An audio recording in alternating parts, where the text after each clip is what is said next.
कहते हैं मरने से पहले अगर आपको स्वर्ग देखना है तो एक बार मध्य महेश्वर आइए। जब मैंने पहली बार यह बात सुनी तो मुझे लगा शायद लोग बड़ा चढ़ाकर बोलते होंगे, लेकिन आज इन पहाड़ों के बीच खड़े होकर मुझे समझ आ रहा है कि लोग ऐसा क्यों कहते हैं। उत्तराखंड के गढ़वाल हिमालय में बसा यह स्थान सिर्फ एक मंदिर नहीं बल्कि एक पूरी यात्रा है।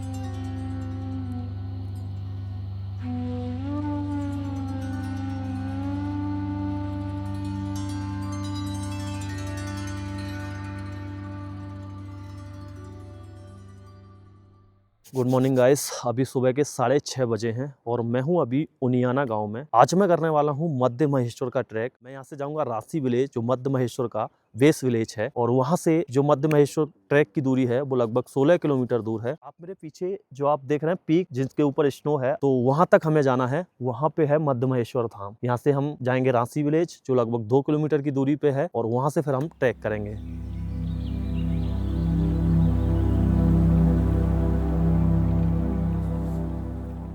रासी एक छोटा सा पहाड़ी गांव है। यहाँ जिंदगी बहुत सरल है। सुबह होते ही लोग खेतों में चले जाते हैं और शाम होते ही पूरा गांव शांत हो जाता है। यहीं से शुरू होता है लगभग 18 किलोमीटर का सफर मध्य महेश्वर तक।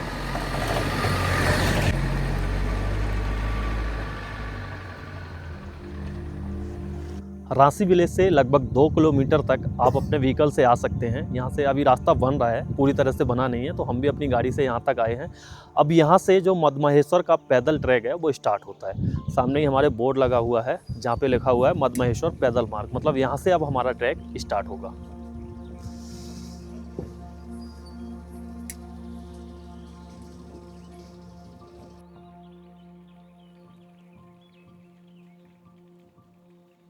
इस ट्रैक की सबसे खूबसूरत बात है इसका रास्ता। कभी घने जंगल, कभी तेज बहती नदियाँ, और कभी पहाड़ों के बीच बिल्कुल शांत रास्ते। चलते चलते ऐसा लगता है जैसे हिमालय धीरे धीरे अपनी कहानी आपको सुना रहा हो।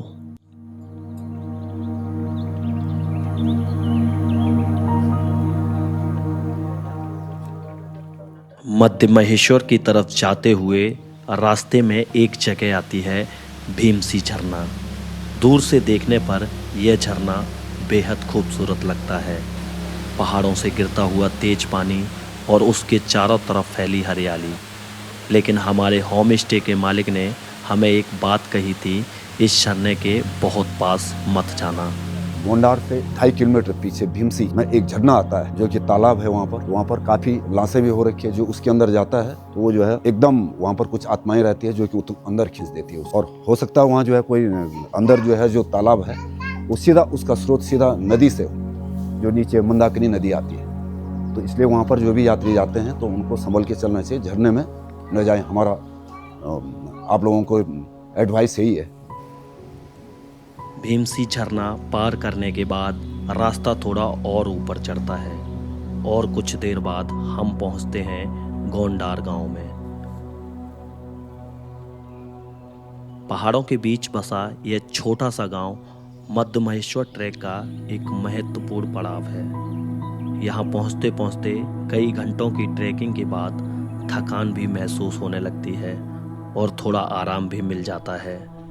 गोंडार कोई बड़ा गांव नहीं है, लेकिन ट्रैकिंग करने वालों के लिए यह जगह किसी राहत से कम नहीं। कुछ छोटे होम स्टे, चाय की दुकानें और चारों तरफ फैले पहाड़। यहाँ बैठकर जब आप एक कप चाय पीते हैं तो लगता है जैसे पूरी थकान कहीं गायब हो गई हो। मेरा नाम मुकुंदर सिंह पंवार। ये जो गांव है मेन रोड से लगभग 4 से 5 किलोमीटर दूर है। आप लोग कैसे आना जाना करते हैं शहर? कैसे आना जाना करते हैं? खल पैदल जाना है। वहाँ से तो तुम जानते हैं गाड़ी तो खचरों में जाना है, वहाँ से लाद के लाना है खचरों में।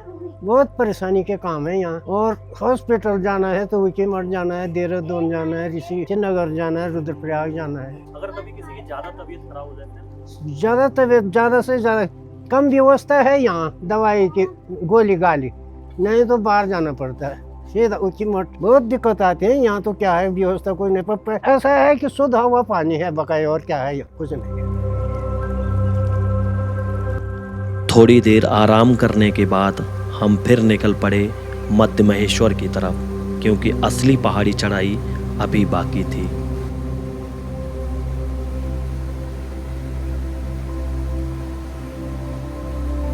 गोंडार गांव के पास जो नदी बहती है उसे आमतौर पर मध्य महेश्वर गंगा कहा जाता है। ये वही नदी है जो ऊपर मध्य महेश्वर मंदिर क्षेत्र से निकलकर नीचे घाटियों की ओर बहती है और आगे चलकर बंतौली के पास मार्कंडे गंगा से मिलती है।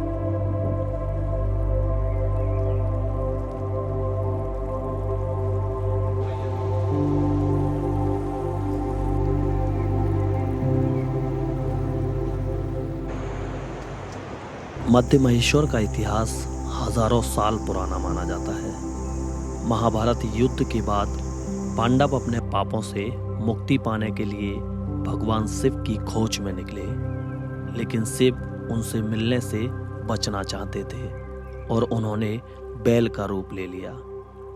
जब पांडवों ने उन्हें पहचान लिया तो शिव धरती में समा गए और उनके शरीर के 5 हिस्से 5 अलग अलग जगह प्रकट हुए। इन्हीं स्थानों को आज पंच केदार कहा जाता है।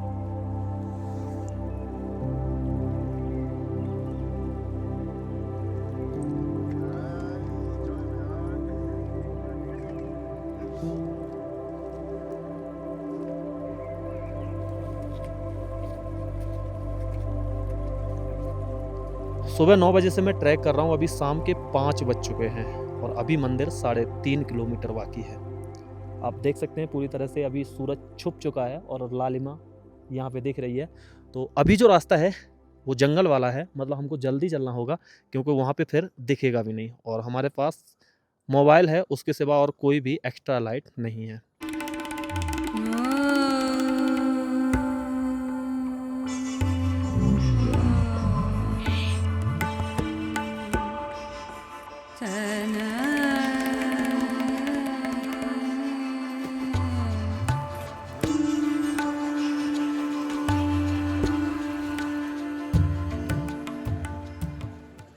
भाई साहब रूम ढूंढ रहा हूँ, सारे रूम फुल हैं यहाँ पे।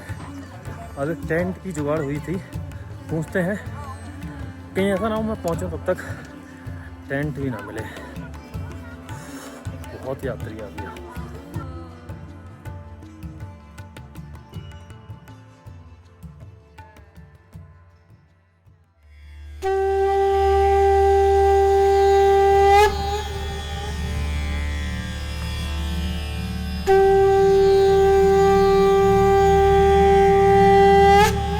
मॉर्निंग गाइस, अभी सुबह हो चुकी है, सुबह के 6 बज रहे हैं और रात हमने स्टे किया था टेंट में।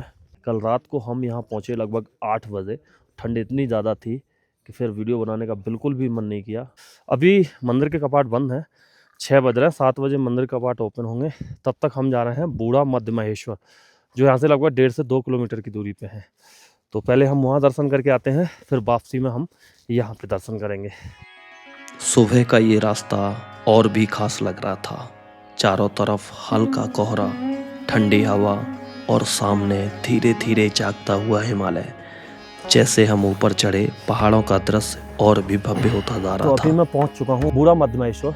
ये पुराना मंदिर है और वो जो नीचे मंदिर है वो नया मंदिर है। जैसे ही हम बूढ़ा मध्य महेश्वर पहुंचे, सामने जो दृश्य था वो सच में सांस रोक देने वाला था। हमारे सामने खड़ी थी हिमालय की एक विशाल और भव्य पर्वत श्रृंखला चौखंबा पर्वत, और यहीं से दिखाई देती है उत्तराखंड की सबसे ऊंची चोटियों में से एक चौखंबा पीक।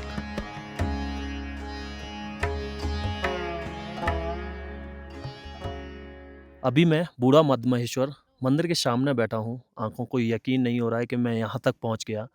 कल रात को हमारी हालत इतनी ज़्यादा ख़राब हो गई थी कि किलोमीटर का जो बोर्ड मिल रहा था ना, वो इतना ज़्यादा वो लग रहा था, जहाँ पे देख रहे थे कभी 4 किलोमीटर कभी 4.5 किलोमीटर, लग नहीं रहा था कि हम यहाँ तक पहुँच पाएंगे। लेकिन जैसे तैसे हम यहाँ तक पहुँचे और उसके बाद सुबह हमने 2 किलोमीटर का ट्रैक किया। उसके बाद हम पहुँचे बूढ़ा मध्य महेश्वर। जब आप मध्य महेश्वर आते हैं ना, तो एक बार ऊपर ज़रूर आना बूढ़ा मध्य महेश्वर, क्योंकि स्वर्ग के जो नज़ारे हैं वो आपको यहीं पे मिलेंगे। कहते हैं ना कि जीते जी अगर आपको स्वर्ग देखना है तो आपको मध्य महेश्वर आना पड़ेगा, और वास्तव में ऐसी अनुभूति होती है कि हम स्वर्ग में आ गए हैं, क्योंकि चारों तरफ स्नो ही स्नो और बीच में ये मंदिर बना हुआ है।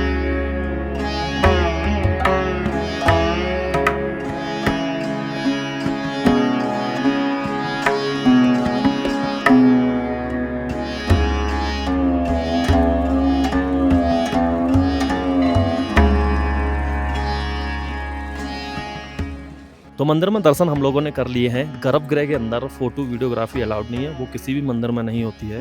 और ये मंदिर पंच केदारों में से द्वितीय केदार है। यहाँ पे भगवान शंकर के मध्य भाग की पूजा होती है, और इस मंदिर के अंदर जो शिवलिंग है उसको आप स्पर्श नहीं कर सकते। यहाँ आकर जो शांति महसूस होती है उसे शब्दों में बताना थोड़ा मुश्किल है। यह मंदिर पंच केदारों में से एक है और यहाँ शिव जी की नाभि की पूजा की जाती है। शायद यही वजह है कि इस जगह की ऊर्जा कुछ अलग ही महसूस होती है। कई लोग कहते हैं अगर मरने से पहले स्वर्ग देखना हो तो मध्य महेश्वर ज़रूर आना चाहिए, और यहाँ आकर सच में ये बात कहीं ना कहीं सही लगती है। चारों तरफ हिमालय की ऊंची चोटियाँ और बीच में यह शांत मंदिर। सच कहूँ तो इस यात्रा की सारी थकान यहीं आकर ख़त्म हो जाती है। अगर आप भी ट्रैकिंग पसंद करते हैं या हिमालय की असली खूबसूरती देखना चाहते हैं तो मध्य महेश्वर की यह यात्रा ज़रूर करनी चाहिए। यह सिर्फ एक ट्रैक नहीं, यह एक अनुभव है जिसे आप जीवन भर याद रखते हैं।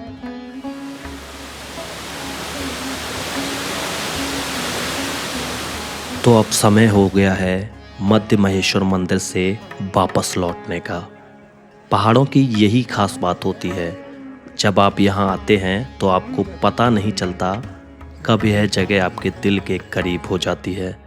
कल तक जिस रास्ते को देखकर लग रहा था कि कितना लंबा सफ़र है, आज उसी रास्ते से वापस जाते हुए ऐसा लग रहा है कि यह यात्रा बहुत जल्दी ख़त्म हो गई।